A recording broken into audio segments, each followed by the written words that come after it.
The Irrational Confidence Podcast. The Illinois Fighting Illini, they're 6-1, 3-1 in the Big Ten. They're traveling to Eugene to face the Oregon Ducks, 7-0, 4-0 in the conference, number one team in the nation right now. Oregon is a 22-point favorite at time of record. Over-under is set at 54.5. Now, I don't think Illinois is going to be able to keep up with them scoring-wise, but I do think Illinois' defense could give Oregon a few more problems than people think. It's going to be a change here where the Illinois Fighting Illini, or the Illini, whatever they're getting called now, this is maybe the second biggest game in the past 5 years. Was it 2022 when they went up to Ann Arbor? Chase Brown, Sidney Brown, that fantastic defense. They punched Michigan in the mouth, and the way it came down, they actually had a chance to really win the ball game late and really announce themselves. Maybe calls went the opposite direction, some shady stuff, Michigan got to benefit, whatever. But they showed up when nobody thought that they would. Everyone thought Michigan and J.J. McCarthy and that entire team, Corum, all those guys, would just beat the trash out of them. And they made plays. They played solid defense. And they showed that they have an elite program. We thought that maybe they would have sort of died off a little bit or slowed back, and that was just a blip on the radar. But Coach Bielema has found investments into the program, and he has gotten those guys playing at a high level, and they're developing talent. They're recruiting at a solid level for Illinois and getting players in there who want to be part of it and want to be 3 to 4 year guys. Luke Altmaier obviously being a transfer and Zakir Franklin being a transfer, you can plug in one or twos here and there. But for the most part, it is a recruit develop philosophy, which is what every school should truly be. They built in his image of they're going to run the football and be smart with the passing game. They're not going to come out and try to spread the ball out because they just don't have that kind of talent, but they have weapons offensively to get things done. In this game, though, they're going to have to be able to score at pace because Oregon can score. You're going to have to either ball control the whole heck out of it and get, 13 to 15 play drives, 7, 8, 9 minutes off the clock every single time and really eat away at it and end them with touchdowns. Or your offense, specifically Luke Altmaier, quarterback, are going to have to be able to throw the football a little bit on this Oregon defense to keep pace because things could get out of control. The one thing that Michigan was not, they were not a high-powered offense from a passing perspective, so they kind of mirrored up with what Illinois was in my reference from before. This is a different philosophy. This is a high-powered offense that they're going to have to be able to slow the pace down or play elite defense in the secondary.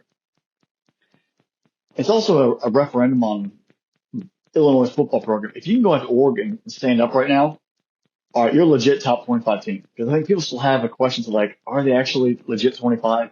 They beat an average at best Nebraska team. We saw they're getting, exposed with Indiana this past weekend. They beat a terrible Michigan football team who's only ranked because of name and logo only. What kind of Illinois football team are we seeing at a high national standard? So this is a real true chance to see where they stand from that perspective. I think Altmaier has shown he's not the quarterback he was at Ole Miss. He's going for 1,500 yards, 15 touchdowns, and 1 interception. Even better than when he was last year here at Illinois, where he kind of struggled. So he's shown he can actually be managing the offense and make the right decisions. The top receiving threat, Pat Bryant, Jacksonville kid. We're based out of Jacksonville. We've told you multiple times. 31 receptions, 484 yards receiving, and 7 touchdowns. He is going to be the number one go-to guy.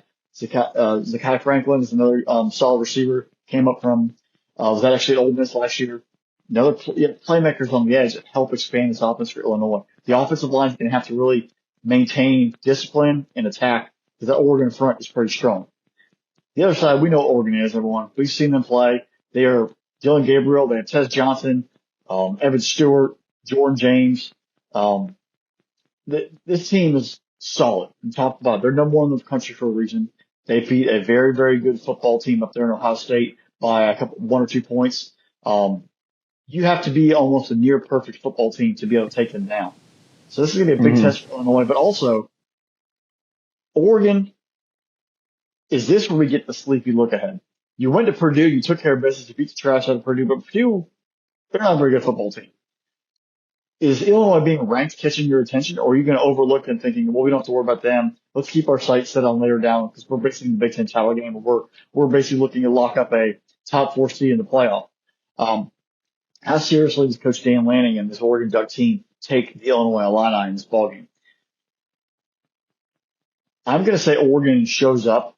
And I think we saw them change their philosophy and they were able to play a full 60 versus Ohio State. They look different than they did the previous years when they lost to Washington. I think they come in there, they take this thing seriously. Illinois gives them a fight for a half, and then the talent and the depth take over, and Oregon pulls away in the second half. But Coach Bielema, that Illini entire football team, that Illini staff, they will have nothing to be ashamed about. They're going to show up, but the talent and depth is going to be what's going to be the major key in the second half. Oregon will pull away late, but Illinois will show they're a worthy ranked team, and this will be a fun football game. All right. I think whether or not Oregon's going to cover this game is going to be based on what their defense does. Is their defense able to completely stifle everything Illinois is going to do? So far this season, we really haven't seen that happen. Yes, okay, you pitch a shutout against Purdue, but Purdue might be, I would say, bottom 5 worst team in college football right in that area. But UCLA is also a terrible team, and UCLA put up 13 on you. Boise State, I kind of the two games I was looking at when I was previewing this game and working on it going, what do I need to know about Oregon and what do I need to know about them in order for Illinois to have a chance? Like, let me try to talk myself into Illinois making this game competitive. And I looked at Boise State being able to run the football, being able to score with them.